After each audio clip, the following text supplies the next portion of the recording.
Hello అండి. నమస్తే. Welcome to my channel Kathasravanthi. Ranganayakamma garu రచించిన 'జానకి విముక్తి' పార్ట్ 26. మధ్యాహ్నం 2 గంటల వేళ చదివే పుస్తకం మూసి సత్యం అప్పుడే మూర్తికి ఉత్తరం రాద్దామని కూర్చున్నాడు. అంతలో ఇంటి ముందు ఆటో ఆగిన చప్పుడైతే కిటికీ దగ్గరికి ఒక్క గంతేసి బయటికి చూశాడు.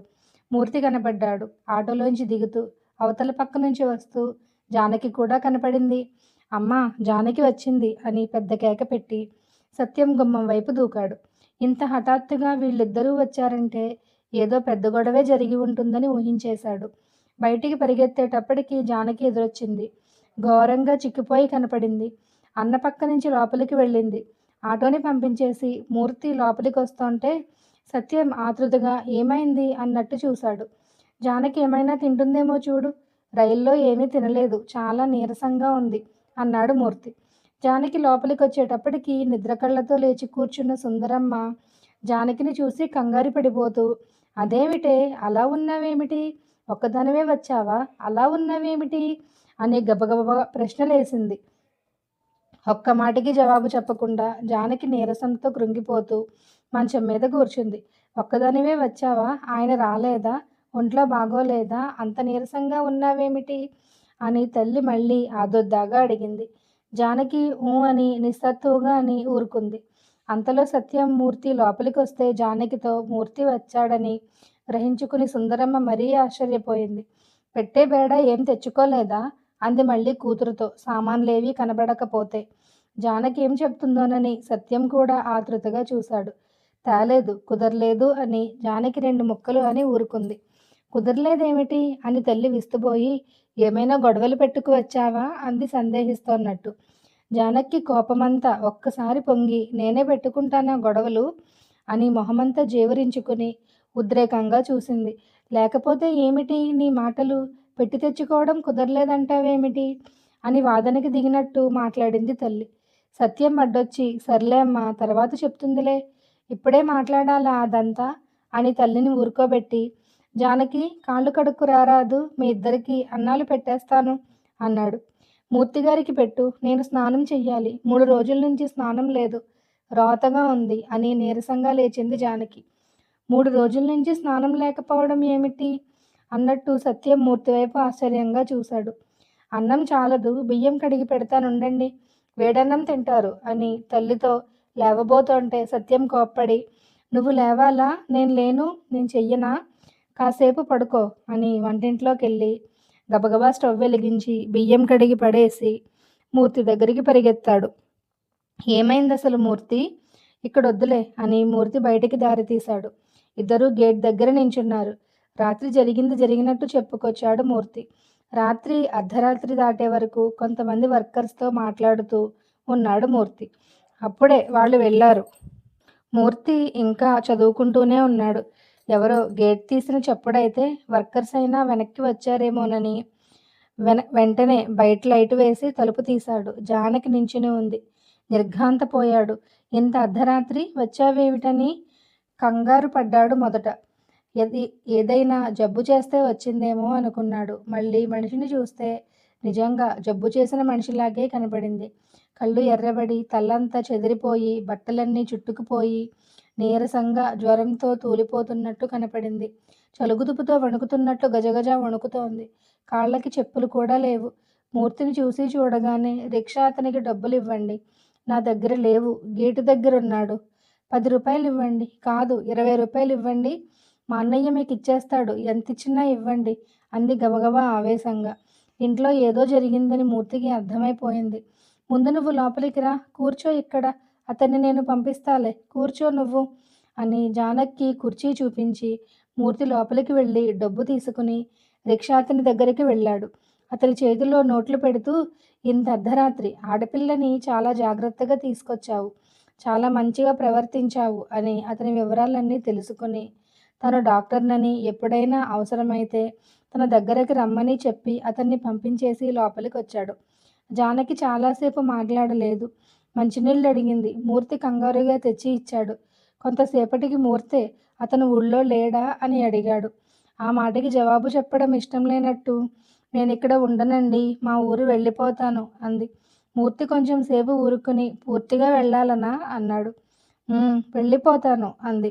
బాగా ఆలోచించుకున్నావా అనబోయి చప్పున ఊరుకున్నాడు. బాగా అంటే ఎలాగా? తనకి చేతనైనట్టు ఆలోచించింది. తనకి ఇష్టమైనట్టు ఆలోచించింది. అంతకన్నా బాగా ఏమిటి? ఎవరికి బాగా? అసలేం జరిగింది అని మూర్తి అడగలేదు. ఫలానా సంగతి జరిగిందని చెబితే మాత్రం అదొక్కటే అసలు కారణం అవుతుందా? అయితే రేపొద్దున్నే వెళతావా? నేనొక్కదాన్నేనా? మీరు కూడా రావాలి. నేనొచ్చి బండెక్కిస్తాగా? జానకి భయపడిపోతూ కాదండి, అతను కూడా బండెక్కి అని భయంగా చూసింది. సరే నేనొస్తాలే, రేపొద్దున్నే వెళదాం. పడుకో కాసేపు, అనవసరంగా భయపడకు, నేను తీసుకెళ్తాగా అని చాలాసార్లు చెప్పి మూర్తి లోపలికి వెళ్ళి తల్లిని లేపి సంగతి చెప్పాడు. కొంచెం అన్నం తినమంటే తనకేమీ అక్కర్లేదంది జానకి. పక్క చూపిస్తే పడుకుంది. చాలా నీరసంగా ఉన్నావు, ఒంట్లో బాగుందా అని మూర్తి మళ్ళీ పలకరిస్తే నా ఒంట్లో అని ఏదో చెప్పబోయి హఠాత్తుగా ఆగి నీరసంగా ఉందంతే అని మళ్ళీ పడుకుంది. ఇంత రాత్రి రావటం ఏమిటి జానకి? ఎంత ప్రమాదం ఇది అంటే ఇంతకన్నా ప్రమాదం అక్కడ ఉంది. పోనీ విశాలాక్షి గారింట్లోకి వెళ్ళకపోయావా? ఏమో మీ దగ్గరికి వచ్చేయాలనుకున్నాను. 2 రోజుల కిందటే రావాల్సింది. తెలివి తక్కువగా చేశాను అంది ఆవేశంగా. మూర్తి దగ్గరికి శేషుని పంపడం, తర్వాత హఠాత్తుగా తిరుపతి ప్రయాణం అన్నీ పొడిపొడిగా చెప్పింది. అవును, శేషు 2-3 సార్లు వచ్చాడని మా అమ్మ చెప్పింది నేను రాగానే. కానీ అప్పటికే రాత్రి 10 దాటింది. అప్పుడు వస్తే బాగుండదని ఊరుకున్నాను. నువ్వొచ్చినా నేనొచ్చినా నువ్వు ఉండేదానివి కాదన్నమాట. సరేలే, మంచి పని చేశావు అన్నాడు మూర్తి. తెల్లారి ట్రైన్కి ఇద్దరం బయలుదేరి వచ్చేశాం అన్నాడు మూర్తి రాత్రి జరిగింది చెప్పడం ముగిస్తూ. సత్యం మొహం సంతోషంతో కలకల్లాడిపోయింది. అయితే పూర్తిగా వచ్చేసిందన్నమాట అంతేగా అన్నాడు చిరునవ్వుతో. అంతేనేమో, చాలా పట్టుదలగా ఉన్నట్టుంది. కొట్టాడేమో దొంగరాస్కెల్. అసలు వెళ్ళనందా? సరిగా చెప్పు అని సత్యం మళ్ళీ ఉత్సాహంగా అడిగాడు. మూర్తి మళ్ళీ చెప్పి అది సరే, జానకిప్పుడు 2వ నెలట. అది పోవడానికి మందులేమన్నా ఉంటాయా అని రైల్లో అడిగింది అన్నాడు. సత్యానికి వెంటనే అర్థం కాక 2వ నెల మందడిగిందా? ఓహో అదా, మందెందుకు అని కంగారు పడిపోయాడు. అసలు ఎలా అడిగింది? ఏమని అడిగింది? ఎప్పుడు అడిగింది అని ప్రశ్నలు గుప్పించేశాడు. మా ఇంటికి వచ్చినప్పటి నుంచి అడగాలని చూస్తోందనుకుంటాను. ఇందాకే కాసేపటికి రైలు దిగుతామనగా నా మొహం చూసి చూసి 2వ నెల అయితే పోవడానికి మందులుంటాయా అండి అంది. నేను వెంటనే అర్థం చేసుకుని నీకేనా మందెందుకు అన్నాను. నాకు ఇష్టం లేదు అంది. ఇష్టం లేదా అన్నాను ఆశ్చర్యంగా. అతనంటే నాకు అసహ్యం అంది. ఎంత కోపంగా అందో సత్యం. నేనిక మాట్లాడలేదు. మూర్తి చెప్తుంటే సత్యం కళ్ళు మిలమిల్లాడాయి. వెళ్ళదిక. పూర్తిగానే వచ్చేసింది. మందు సంగతి ఏమన్నావు మరి? చూద్దాంలే అన్నాను. మళ్ళీ అడగలేదు తను. ఏం చేద్దాం మరి? ఆలోచిద్దాంలే, అమ్మకి చెప్తాను అని లోపలికి పరిగెత్తబోయాడు సత్యం. ఈ సంగతి చెప్పకు అప్పుడే. ఏం? జానకితో ఇంకోసారి మాట్లాడదాం. అప్పుడే ఇవన్నీ చెప్తే పెద్దవాళ్ళు కంగారు పడిపోతారు. సరేలే అని సత్యం ఉత్సాహంగా లోపలికి పరిగెత్తాడు. తల్లి పడుకున్న మంచం మంచున కూర్చుని కొంచెం కంఠం తగ్గించి రాత్రి 1 గంట వేళప్పుడు ఒక్కతి రిక్షాలో మూర్తి వాళ్ళ ఇంటికి వచ్చేసిందట అని మొదలుపెట్టి అంతా చెప్పుకొచ్చాడు తల్లికి. అంతా చెప్పి చివరికి ఎంత ఏడిపించాడో వాడు. లేకపోతే అర్ధరాత్రి వేళ ఇంట్లోంచి పరిగెత్తుకొస్తుందా? అసలు ఏం జరిగిందో మూర్తికి కూడా తెలియదట. ఇక్కడికి తీసుకొచ్చేయమంటే తీసుకొచ్చేశాడు. అతనికి ఎప్పుడు బోలెడు పనులుంటాయి. అయినా జానకి భయపడుతోందని తనే స్వయంగా తీసుకొచ్చాడు అన్నాడు. నిర్ఘాంతపోతూ వింది తల్లి. కూతురి వాలకం చూడగానే అనుమానం వచ్చింది కానీ అంత పని జరిగి ఉండదులే అనుకుంది. తీరా కూతురు కాపురం వదిలేసి వచ్చేసిందంటే కొండంత విపత్తు మీద పడిపోయినట్టు కొయ్యబారిపోయి కూర్చుంది. తల్లి మొహం చూస్తే జాలేసింది సత్యానికి. నువ్వేం బాధపడకమ్మా, జానకి సుఖంగా ఉన్నందుకు సంతోషపడాలి మనం. అన్నం ఏమైందో చూసొస్తానుండు అని వంటింట్లోకి పరిగెత్తాడు. చెల్లెలు చేసిన పని గురించి ఆలోచిస్తుంటే చెప్పలేనంత సంతోషంగా ఆశ్చర్యంగా ఉంది సత్యానికి. కడుపుతో ఉండి కూడా వాణ్ణి వదిలిపెట్టి వచ్చేసింది. ఎంత తెగింపో. పైగా కడుపు ఉంచుకోకూడదనుకుంటోంది. పట్టుదలంటే అలా ఉండాలి. మనసు ఘోరంగా గాయపడితే ఎలాంటి వాళ్ళైనా కళ్ళు తెరుస్తారు. ఎంత క్షోభ పెట్టేశాడో. సిగ్గొచ్చేలా చేసిందిలే. ఏం సిగ్గొస్తుంది వెధవకి? రేపీ పాటికి 2వ పెళ్ళాన్ని తీసుకొస్తాడు. పెళ్ళాలకు కరువా? ప్రతి వెధవకి పెళ్ళాలు మాత్రం దొరుకుతారు. ఉరి తీసేయాలి దొంగ వెధవల్ని. జానకి పాత బట్టల పెట్టలోంచి పాత లంగా, పాత జాకెట్టు, తల్లి చీర తీసి పట్టుకెళ్ళి స్నానం చేసి వచ్చింది. ఉతికిన బట్టలు ఆరేసి తలదువ్వుకుంటూ వాకిట్లో నిలబడింది.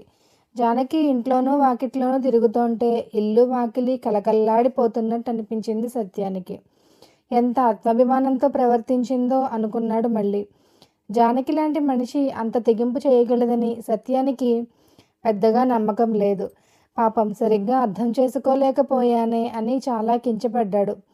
తనని నమ్మి వచ్చేసింది. పూర్వం కన్నా ఎంతో బాధ్యతగా ప్రవర్తించాలి తను. ఏ క్షణంలోనూ జానకి మనసుకి కష్టం కలగకుండా ప్రవర్తించాలి.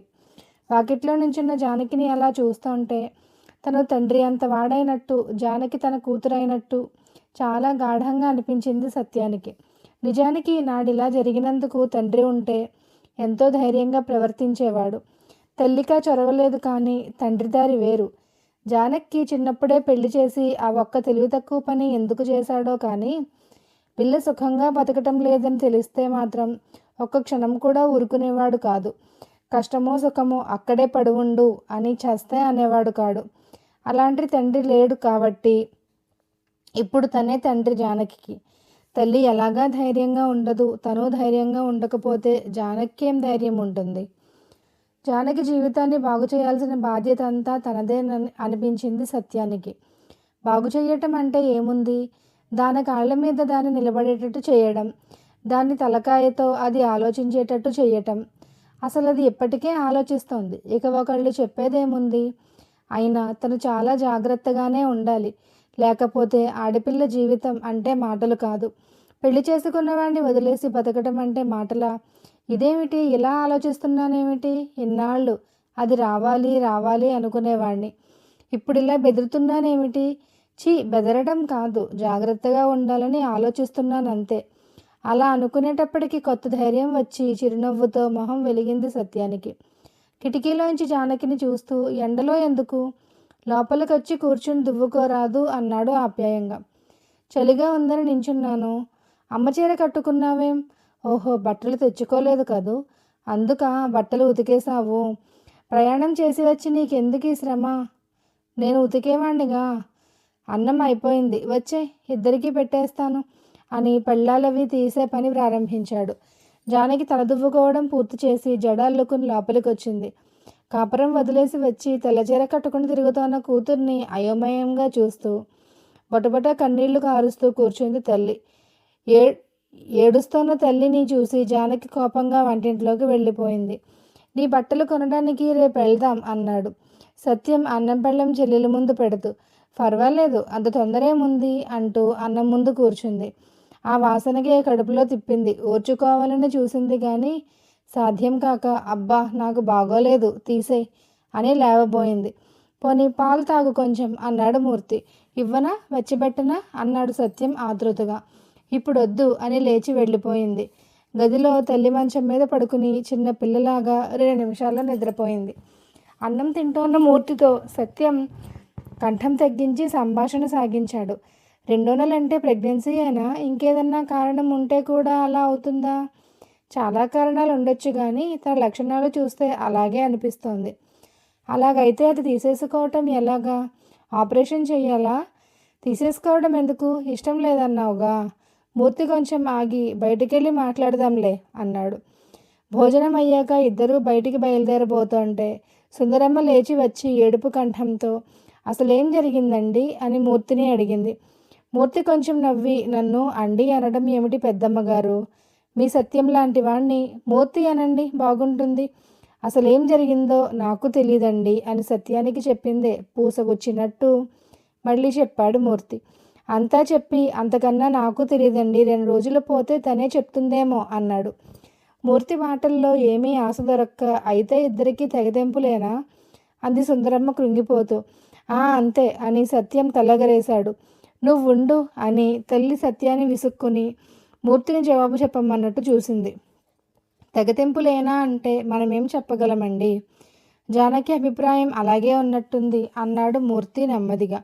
దాని మొహం, దానికేం తెలుసండి, చిన్నపిల్ల, అదెంత చేస్తే అంతేనా? దాన్ని తీసుకురావటం మీ తప్పన్నట్టు నిష్ఠూరంగా చూసింది సుందరమ్మ మూర్తిని.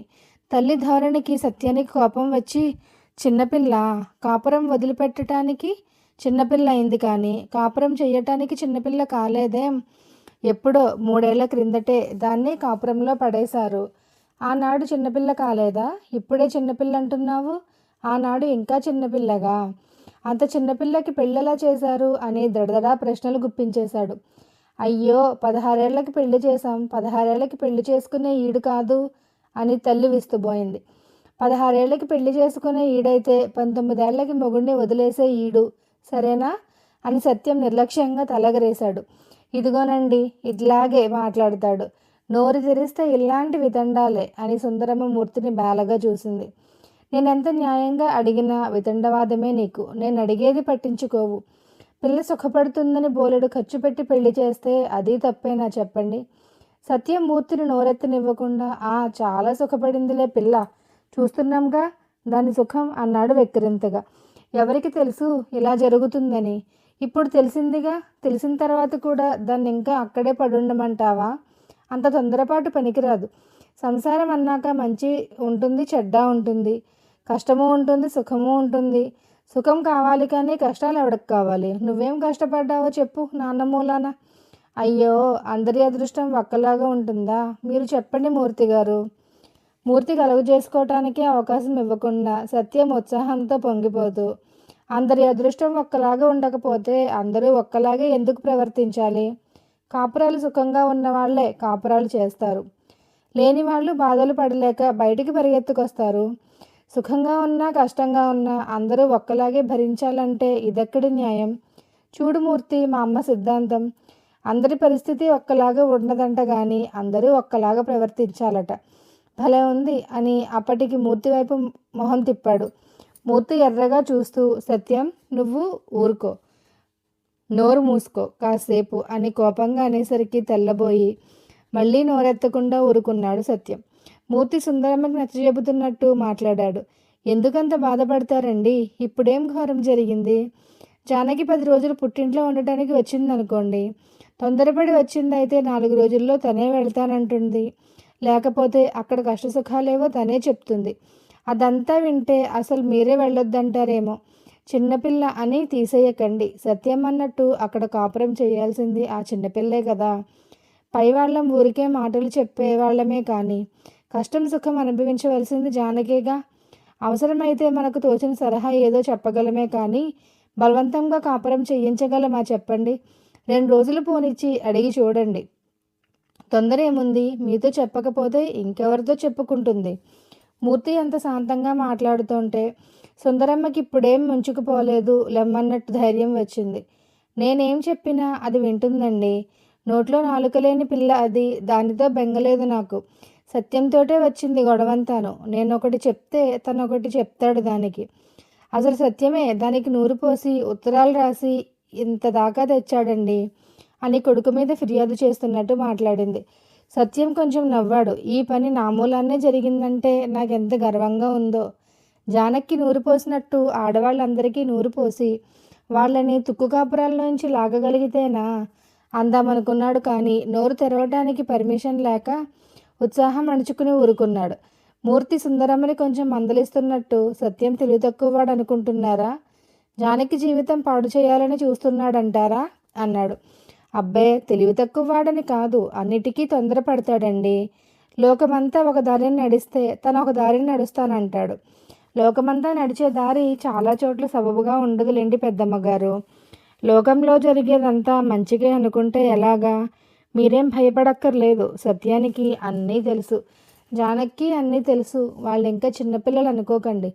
ఎవరో ఏదో నూరు పోసినంత మాత్రాన్నే ఆడపిల్లలు కాపురాలు వదిలేస్తారనుకుంటున్నారా?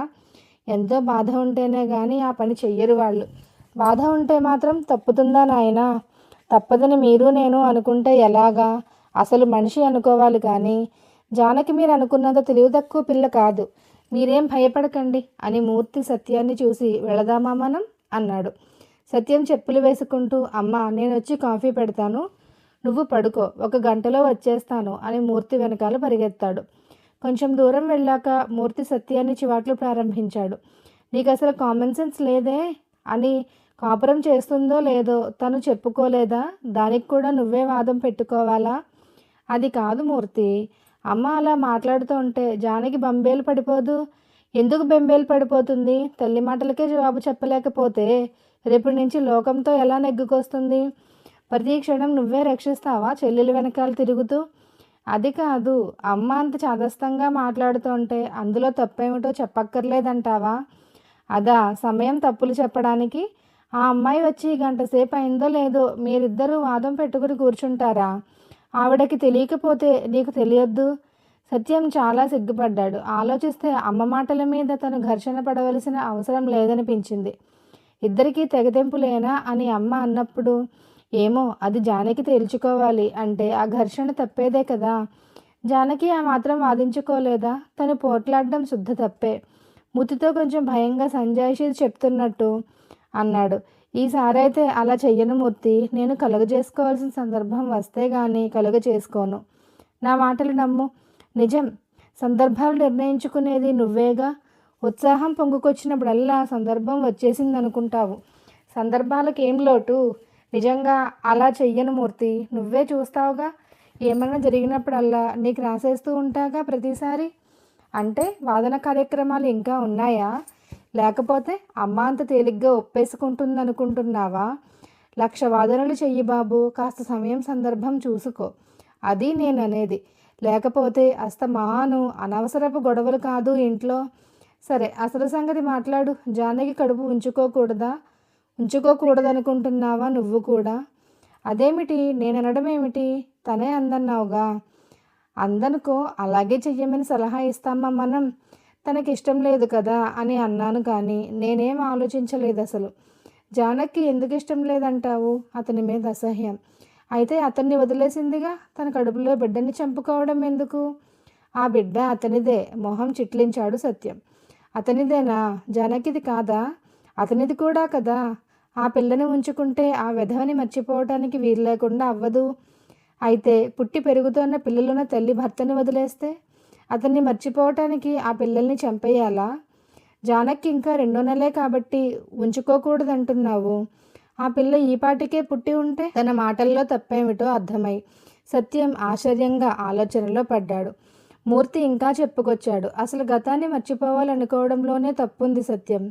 పిల్లలు పుట్టకుండా చేసుకుంటే జ్ఞాపకాలన్నీ పోతాయనుకుంటున్నావా? బ్రెయిన్కి ఏదో పెద్ద షాక్ వస్తేనే కానీ అందులో రికార్డైన జ్ఞాపకాలేవీ పోవు. 80-90 ఏళ్ల వాళ్ళకి కూడా చిన్నప్పటి సంగతులు ఎన్నో గుర్తుంటాయి తెలుసా? మామూలు సంగతులు అయితే మర్చిపోతారు కానీ జీవితాన్ని చిన్నాభిన్నం చేసేసిన సంగతులు ఎలా మర్చిపోతారు ఎవరైనా? అసలు ఎందుకు మర్చిపోవాలి? గతాన్ని గుర్తుపెట్టుకుంటేనే కదా భవిష్యత్తులో జాగ్రత్తగా ఉండేది. ఇద్దరు ఉస్మానియా యూనివర్సిటీ వైపు నడుస్తూ రోడ్డు దిగువ దూరంగా పెద్ద నేరేడు చెట్టు కనబడితే అటు నడిచి దాని కింద రాళ్ల మీద కూర్చున్నారు. సత్యం వాళ్ళిల్లు ఆ ప్రాంతంలోనే అవ్వడం చేత ఖాళీగా ఉన్నప్పుడల్లా సాయంత్రాల వేళల్లో అతను అటువైపు వచ్చి రాళ్ల మీదో చెట్ల కిందో పుస్తకాలు చదువుకుంటూనో ఉత్తరాలు రాసుకుంటూనో కూర్చుంటూ ఉంటాడు. సత్యం రెండో మనిషి మీద ఆసక్తి ఎంత తగ్గిపోతే అంత తొందరగా ఆ జ్ఞాపకాలు పోతాయి. నిజంగా ఒక మనిషి మీద ఏమీ ఇంట్రెస్ట్ లేకపోతే అతన్ని మర్చిపోవడం ఎంతసేపు? అవునన్నట్టు సత్యం తలూపాడు. నువ్వన్నదంతా కరెక్టే కానీ అందుకు కాదు. జానకి ఇంకా చదువుకోవాలి, ఉద్యోగం చూసుకోవాలి. ఇప్పుడు ఈ పిల్లని పెంచే పని పెట్టుకుంటే ఎలాగా? చాలా ఇబ్బంది కదా. ఇబ్బంది అనుకుంటే ఇబ్బందే, కానీ ఇంకో విషయం ఆలోచించాలి. జానకి చదువు అది 4-5 ఏళ్లలో అయిపోతుందనుకో, ఏదన్నా పనిలో చేరుతుందనుకో, తర్వాత సంగతి ఏమిటి? తర్వాత సంగతి ఏముంది? మళ్ళీ పెళ్లి చేసుకుంటుంది. పిల్లలు అప్పుడు ఉంటారు కదా. అలా జరుగుతుందని గ్యారెంటీ ఉందా? అంటే మళ్ళీ పెళ్ళవదనుకో, ఒంటరిగా ఉండవలసి వస్తుందనుకో, బిడ్డను లేకుండా చేసుకున్నానే అని అప్పుడు బాధపడుతుందేమో. మళ్ళీ పెళ్ళెందుకు అవదంటావు? జానకి ఒప్పుకోదనా? ఏమో, మళ్ళీ సంసారం అంటే ఇష్టపడుతుందో లేదో అదే ఆలోచించాలి. కానీ నేనన్నది అందుకు కాదు. జానకి మళ్ళీ పెళ్ళవ్వాలంటే మంచివాడు తటస్థపడాలి. అంత మాత్రాన చాలదు. ఇద్దరికీ ఇష్టం కలగాలి. అప్పుడు కదా పెళ్ళి. అదంతా తప్పకుండా జరగదంటావా? ఇప్పుడున్న పరిస్థితుల్ని బట్టి చూస్తే అలా జరుగుతుందనుకోవడం కన్నా జరగదనుకోవడం మంచిది సత్యం. వెంకట్రావుని ఎందుకు అసహించుకుంది? మళ్ళీ ఇంకో వెంకట్రావుతో రాజీ పడ్డానుక? మళ్ళీ అలాంటి వాడిని చేసుకోవటానిక? మనం చెప్తే విషయాలు తను నేర్చుకుంటుందా లేదా అన్నది వేరే విషయం. మనం చెప్పవలసింది చెప్పక మానం కదా! మనం చెప్పేది ఆ అమ్మాయికి సరిగ్గా ఉపయోగపడేలాగా ఉండాలి కానీ, ఏదో కాస్త బతుకుదెరువు చూసుకొని, ఒక మగదిక్కుని వెతుక్కుని, అతనికంటే ఇతను పరవాలేదులే అని రాజీ పడేలాగా నేర్పితే ఏమిటి మనం ఆ అమ్మాయికి చేసే మేలు? జానకి మళ్ళీ పెళ్లి చేసుకోవాలంటే ఎలాంటి వాడిని ఎంచుకోవాలి? ఏదో విధవా వివాహం చేసుకున్నట్టు దయతలిచి చేసుకునేవాడిని ఎంచుకుంటుందా? అలాంటి వాడు దాదాపు పాతరకం భర్తలాగానే ప్రవర్తిస్తాడు. ఇలాంటి రాజీలు వెనకటి కాలంలో జరిగితే అది వేరు. అప్పటికి అదే గొప్ప సంగతి. కానీ ఈనాడు కూడా ఆడపిల్లలు నేర్చుకోవలసింది అదేనా? ఈ బూర్జువా సంస్కరణ వాదులు చేసేదంతా అదే. స్త్రీల సమానత్వం అనే మాట వాళ్ళకి నవ్వులాటలాగానే ఉంటుంది. అయితే ఫ్యూడల్ వెంకట్రావుల కన్నా కాస్త మెరుగే అనుకో వాళ్ళు. ఫ్యూడల్ భర్తల కన్నా వాళ్ళు భార్యలకు కాస్త దయగా కొంత స్వేచ్ఛని అనుమతిస్తారు. ఆ కాస్త మెరుగుదలతోటే సంతృప్తి పడే స్థితిలో ఉంటుందా జానకి అప్పటికి కూడా? పోనీ మాట వరుసకు ఆలోచిద్దాం. ఆ మాత్రం సంస్కరణ స్థాయి గల వాళ్ళు మాత్రం ఎందరున్నారంటావు? ఇవాళ దేశంలో ఎన్ని వేల మంది ఆడపిల్లలు పెళ్ళిళ్ళు లేకుండా ఉన్నారో ఊహించు. నాకు తెలిసిన కుటుంబాల్లో లెక్చరర్లుగా, డాక్టర్లుగా, లాయర్లుగా ఎంతో పెద్ద పెద్ద ఉద్యోగాలు చేసే ఆడపిల్లలు కూడా పెళ్ళిళ్ళు లేకుండా ఉన్నారు. ఆదర్శ భావాలు గల వాళ్ళనే పెళ్లి చేసుకోవాలని వాళ్ళకేం పట్టుదలలు లేవు. వెంకట్రావులు దొరికినా, సుబ్బారావులు దొరికినా పెళ్ళిళ్ళు చేసుకోవడానికి సిద్ధంగా ఉన్నారు వాళ్ళు. అయినా వాళ్ళకి పెళ్ళిళ్ళు అవ్వటం లేదంటే వాళ్ళ సమస్య ఉత్త డబ్బు సమస్యే. కట్నాలిచ్చే డబ్బు లేదు వాళ్ళ దగ్గర. ఇవాళ మనం 1,00,00,000 రూపాయలు పట్టుకుని ఏ పెళ్ళికొడుకు ఎంత రేటు పలుకుతాడో ఆ రేటు ప్రకారం కట్నాలు ఇచ్చుకుంటూ పోతే ఆ డబ్బుతో 400-500 మంది ఆడపిల్లలకు పెళ్ళిళ్ళు చేయగలం. ఇంకా కొన్ని కోట్లు పట్టుకుంటే ఇంకా కొన్ని వందల మందికి. డబ్బు సమస్య మీద ఇన్ని పెళ్ళిళ్ళు ఆగిపోయి ఉన్నాయంటే బూర్జువా సంస్కార భావాలు గల వాళ్ళు మాత్రం ఎక్కడున్నట్టు? ధర్మపత్నుల్లా కాపురాలు చేయటానికి సిద్ధంగా ఉన్న వాళ్ళకే మొదటి పెళ్ళిళ్ళు అవ్వడమే ఇంత గగనంగా ఉంటే, ఏవేవో ఆదర్శాలు పెట్టుకుని అభ్యుదయ భావాలు కలవాడే కావాలనుకునే వాళ్ళకి అలాంటి వ్యక్తులు తేలిగ్గా దొరుకుతారని చెప్పగలమా? రాజకీయ విషయాల్లో కొంత విప్లవకరంగా ఉండే వాళ్ళల్లో కూడా సాంఘిక విషయాలకు వచ్చేసరికి, అందులోనూ ఆడవేళ్ల విషయాలకు వచ్చేసరికి ఏ విప్లవాలు ఉండవు. అంటే అలాంటి వాళ్ళు అసలు లేనే లేరని కాదు నా ఉద్దేశం. వాళ్ళు కుప్పలు తప్పలుగా మాత్రం లేరు. 100కొకడికో కోటికొకడో ఉంటే అలాంటి వాళ్లలో ఒక వ్యక్తి జానకి తప్పకుండా తారసపడతాడని, వాళ్ళిద్దరినీ తప్పకుండా ప్రేమ కలుగుతుందని అనుకోగలమా? ఒకవేళ అదంతా చాలా తేలిగ్గానే జరుగుతుందేమో కూడా. జరిగితే మంచిదే, జరగకపోతే? అది నేననేది. జానకి ఒక పిల్లాడో పుట్టే పరిస్థితి లేకపోతే ఈ సమస్యే లేదు. అలా జరిగింది కాబట్టి దాన్ని పాడు చేసుకునే ముందు ఇదంతా కొంచెం ఆలోచించాలి. మూర్తి మాట్లాడిందంత సత్యం శ్రద్ధగా విన్నాడు. మూర్తి అభిప్రాయాలతో నిస్సంకోచంగా ఏకీభవిస్తాడు. ఇదంతా నేను ఆలోచించలేదు మూర్తి. అవును, జానకితో మాట్లాడి చూస్తాను అన్నాడు. జానకి నిజంగా మేలు చేయాలంటే మళ్ళీ పెళ్లి సంగతి ఆలోచించడం మానేయి సత్యం. ఎంతమంది ఆడవాళ్ల బతుకులు చూడడం లేదు. మనం కాస్త మంచి భర్తకి లోబడి బతకడమేనా జీవితానికి పరమావధి. ఆ పని ఆడవాళ్లు వందల వేల సంవత్సరాల నుంచి చేస్తూనే ఉన్నారు. భర్త సేవ, వంటింటి సేవ, పిల్లల సేవ ఎన్నాళ్ళు చేస్తారు ఈ సేవలు? అదే ఆడవాళ్ల జీవితానికి లక్ష్యమైతే ఆ లక్ష్యానికి వాళ్ళు ఎన్నో వేల ఏళ్ల క్రిందటే చేరుకున్నారు. ఇక వాళ్ళ జీవితాల్లో మార్పులేమీ లేనట్టేనా? సమాజంలో జరిగే మార్పులు, అభివృద్ధులు, విప్లవాలు అన్నీ మగవాళ్ల జీవితాలకేనా? ఈ విషయాలు నువ్వు నేను మాట్లాడుకోనక్కర్లేదనుకో. నువ్వు కాదంటావని కాదు. జానకి కానీ ఇంకో స్త్రీ కానీ నిజంగా నేర్చుకోవలసింది ఏమిటంటే కాస్త మంచి భర్తతో సంతృప్తిపడి బతకటం కాదు. ఇతర హక్కుల ప్రసక్తి లేకుండా బతికే ఆడవాళ్ళు మంచి యజమానితో సంతృప్తిపడి బతికే బానిసల్లాంటి వాళ్లేనని ఆ ఆడవాళ్ళకి అర్థమవ్వాలి. రెండో మనిషి దయ మీద, మంచితనం మీద ఆధారపడి బతకడం అంటే అది స్వతంత్ర జీవితం కాదని ఆడవాళ్ళకి నిజంగా అర్థమయ్యేటట్టు చెప్పాలి.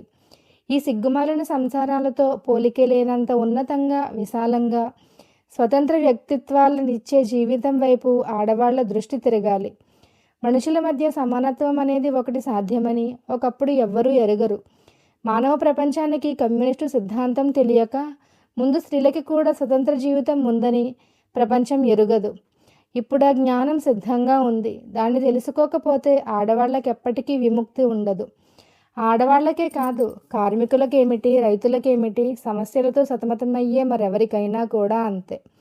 వాళ్ళ సమస్యల కారణాలే వాళ్ళు అర్థం చేసుకోకపోతే వాళ్ళని వాళ్ళు ఎలా విముక్తి చేసుకుంటారు?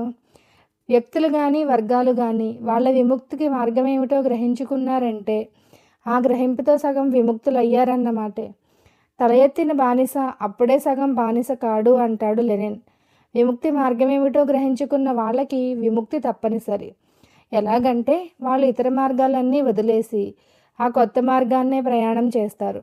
ఆ ప్రయాణం 1,00,000 ఒడిదుడుకులతో సాగవచ్చు కాక ఆ మార్గంలో సాగేవాళ్ళు ఎన్నటికైనా గమ్యం చేరి తీరుతారు. సత్యం, మనం నేర్చుకోవలసింది కానీ, ఇతరులకి నేర్పవలసింది కానీ, మన జీవితాన్ని నిజంగా మార్చే జ్ఞానాన్నే కానీ, ఎక్కడేసిన గొంగళి అక్కడే అన్నట్టు జీవితాలని వేసమెత్తైనా మార్చలేని దాన్ని కాదు. ఎంతకాలం నేర్చుకున్నా, ఎంతకాలం నేర్పినా ఏం లాభం దానివల్ల? దాన్ని కొత్తగా నేర్చుకునేదేముంది? మూర్తి అలా చెప్పుకుపోతుంటే సత్యం మొహమంతా సంతోషంతో వెలిగిపోతూ అవును అవును అంటూ మూర్తి చెప్పిందంతా విన్నాడు. చాలాసేపు ఆడవాళ్ళ విషయాలు మాట్లాడుకొని ఇద్దరు జానకి గురించి ఒక అభిప్రాయానికి వచ్చాక వేరే విషయాలు మాట్లాడుకుంటూ కూర్చున్నారు. తను కొత్తగా చదివిన పుస్తకాల గురించి చెప్పాడు సత్యం. వాళ్ళ స్టడీ సర్కిల్ గురించి మూర్తి చాలా వివరాలు అడిగాడు.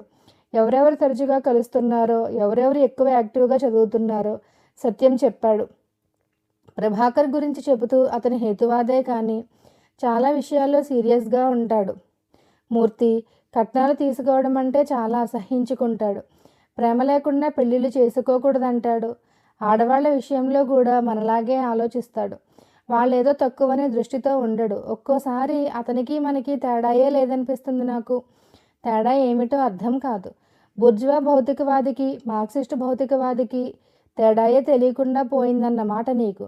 అలా ఉంది నీ మార్క్సిస్టు జ్ఞానం అన్నాడు మూర్తి నవ్వుతూ. అది కాదు, తను బూర్జువా భౌతికవాదం ప్రకారం ఆలోచిస్తున్నానని అతనికి అసలు తెలియనే తెలియదే. అతనికి ఎందుకు తెలుస్తుంది? తెలియకుండానే దాని ప్రభావంలో ఉంటాడు.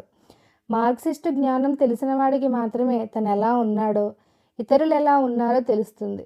మిగతా వాళ్ళకి ఫ్యూడల్ భావాలతో ఉన్నామనో, బూర్జువా భావాలతో ఉన్నామనో అదంతా తెలీదు. తెలుసుకునే స్థితికి వచ్చారంటే ఆ భావాల్ని వాళ్ళు విమర్శిస్తున్నారన్న మాటే కదా. మరి మన అభిప్రాయాలే అతనికి ఉన్నాయేం? అది పొరపాటు. ఏవో కొన్ని ఉంటాయి కానీ పూర్తిగా అలా ఉండవు. ఉంటే అతను మనం వేరవ్వం. శ్రమదోపిడీ గురించి, వర్గ భేదాల గురించి తెలియని వాళ్ళకి సమాజ సమస్యల గురించి ఎంత తెలుస్తుంది? కట్నాలు కానుకలు అసహ్యించుకుంటాడు అతను. మనము అసహ్యించుకుంటాం. అతను కట్నం తీసుకోడు, మనము తీసుకోం. అంతే, అంతవరకే. అక్కడితో ఆగిపోతాడు అతను.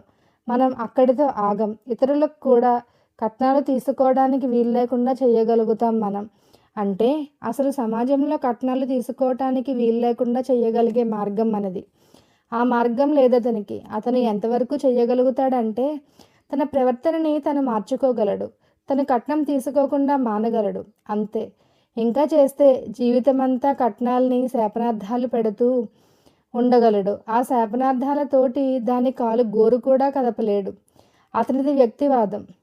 ఆ పని తను చెయ్యకుండా మాత్రమే ఉండగలడు. అది సందేహమే చెప్పాలంటే. మనది సమిష్టివాదం. సమాజం అంతా ఆ పని చెయ్యకుండా ఉండాలంటే ఏం జరగాలో చెప్పే వాదం మనది. ఏ సమస్యని తీసుకున్నా ఇంతే. అతను హేతువాది అన్నావు. తను హేతువాదిగా ఉండగలడు కానీ మొత్తం సమాజాన్నంతా హేతువాదం మీద సాగే సమాజంగా చేసే కార్యక్రమం ఉండదు అతనికి. మనం సిద్ధాంతం ప్రకారం అయితే సమాజంలో ప్రతి కోణం హేతువాదంలోకి మారవలసిందే. ఒక సమస్యని సమూలంగా పరిష్కరించే వాళ్ళ భావాలు, ఆ దృష్టే లేని వాళ్ళ భావాలు ఒక్కలా ఎలా ఉంటాయి? అవి కొంతవరకే కలుస్తాయి, చాలా తక్కువ దూరం వరకే. ఆ తర్వాతదంతా తేడాయే. ఆ తక్కువ దూరం వరకే చూసి అతను మనము ఒక్కలాగే ఉన్నామే అనుకుంటున్నావు. నువ్వొకసారి మా వాళ్ళందరినీ చూడాలి. మూర్తి, మొన్న మోహన్కు ఒక సందేహం వస్తే మాకెవ్వరికీ సరిగ్గా జవాబు తెలియలేదు. ప్రజలకి సేవ చెయ్యాలి అంటారు కదా. అందరూ ప్రజలకి సేవ చేస్తే మరి ఆ ప్రజలేం చేస్తారు అని అడిగాడు. మేము చాలా జవాబులు చెప్పుకున్నాం కానీ మాకే నచ్చలేదు అని నవ్వాడు సత్యం. నువ్వు రామారావుని కలవడం లేదా? ఈ మధ్య వెళ్ళలేదు కానీ చాలాసార్లు వెళ్ళాను. 2-3 సార్లు రాసాగా నీకు? శాంత కూడా వచ్చింది 2 సార్లు. అన్నట్టు ఆ అమ్మాయి గురించి ఏదో చెప్తానన్నావే? సత్యం కొంచెం నవ్వి, ఏం చెప్తానన్నాను అన్నాడు. ఏదో చెప్పాలని చాలాసార్లు రాసావుగా? అవును రాశాను కానీ. లాయర్ అన్నావు కదా, ఎవరి దగ్గర చేస్తోంది? వివరాలు చెప్పాడు సత్యం. ఈవినింగ్ కాలేజీలో LLM కూడా చేస్తోంది. ఇన్నాళ్ళ నుంచి పరిచయం నీకు? 2 ఏళ్ళు దాటింది. నీ వయసు 24 అనుకుంటానే. తను 26. మూర్తి నవ్వాడు. సరే పెళ్ళెప్పుడో చెప్పు. పెళ్ళి ప్రత్యేకంగా ఒక రోజున జరగాల అని నువ్వే అన్నావుగా ఒకసారి. అదే పట్టుకున్నావా? సరే పెద్దవాళ్ళ అభ్యంతరాలు ఏమైనా ఉన్నాయా? ఉంటే ఏం, ఉంటేనే సరదాగా ఉంటుంది. శాంత చెప్పేసింది. వాళ్ళ ఇంట్లో నాకు చదువు తక్కువని, కులం తక్కువని, వయసు తక్కువని అన్నీ చెప్పింది. అమ్మకి నాన్నకి వాళ్ళ ఇంట్లో మొదట్లో బాగానే అభ్యంతరాలు లేచాయి. తనకి చదువు ఎక్కువని, వయసు ఎక్కువని.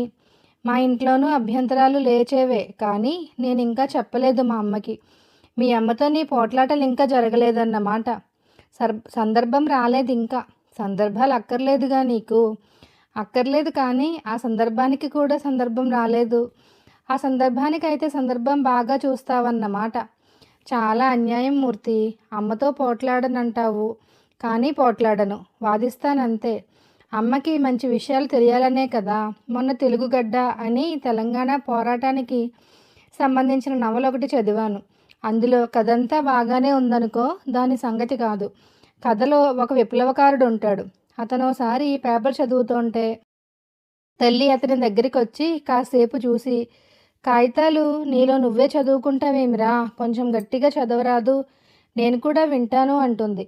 అన్ని గ్రామాల్లోనూ పోరాటాలు జరుగుతున్నాయి కదా, ఆ సంగతులు పేపర్లో ఏం రాశారో తెలుసుకోవాలని ఉంటుంది ఆవిడికి. తల్లి అలా అడిగితే కొడుక్కి ఏమంటాడో తెలుసా? నీకు ఈ సంగతులు అర్థం కావలేమ్మా, ఏమి వింటావు, విన్నా తెలియో నీకు అని మళ్ళీ తనే చదువుకుంటూ కూర్చుంటాడు. పాపం ఆ తల్లి కాసేపు నిలబడి చూసి లోపలికి వెళ్ళిపోతుంది. నాకెంత కోపం వచ్చిందో ఆ కొడుకు మీద. కథ కొనసాగుతుంది. మంచి విషయాలకై మన ఛానల్ను తప్పకుండా సబ్స్క్రైబ్ చేసుకోండి.